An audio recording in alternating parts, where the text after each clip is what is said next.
Break બાદ સ્વાગત આગળ વાત કરીએ ભગવાન જગન્નાથની તો ભગવાન જગન્નાથ નિજ મંદિર પરત ફર્યા છે। પોતાના મોસાળેથી ભગવાન જગન્નાથ નિજ મંદિર પરત ફર્યા છે ત્યારે ભગવાન જગન્નાથની નેત્રોત્સવ વિધિની શરૂઆત થઈ ચૂકી છે।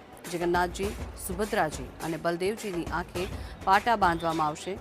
વૈદિક મંત્રોચ્ચાર સાથે ભગવાનના આંખે પાટા બાંધવામાં આવશે ત્યારે મંદિરમાં ભગવાનની ધ્વજારોહણ વિધિ પણ કરવામાં આવશે। વધુ માહિતી મેળવીએ સંવાદદાતા દિવ્યા આપણી સાથે જોડાયા છે। દિવ્યા, આજે નેત્રોત્સવ વિધિની શરૂઆત થઈ છે વહેલી સવારથી, કેવો માહોલ છે મંદિરમાં, કેવો ઉત્સાહ ભક્તોમાં?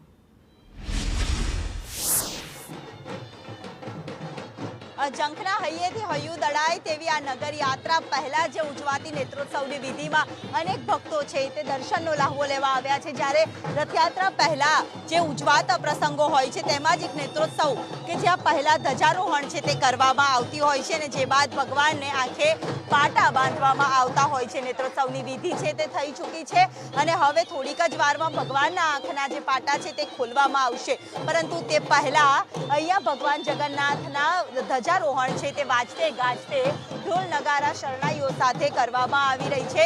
ભક્તોમાં પણ અનેરી જે ખુશી છે જે જોવા મળી રહી છે। યજમાન પરિવાર દ્વારા આજે વાજતે ગાજતે જગતના નાથની ધ્વજારોહણ છે તે કરવામાં આવે છે અને દર વર્ષે પરંપરાગત રીતે ધ્વજારોહણમાં અનેક ભક્તો છે તે આસ્થાથી જોડાતા હોય છે।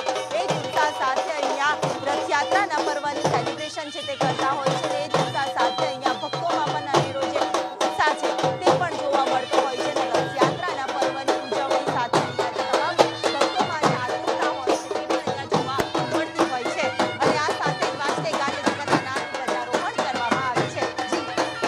જી આભાર દિવ્યા સમગ્ર માહિતી બદલ।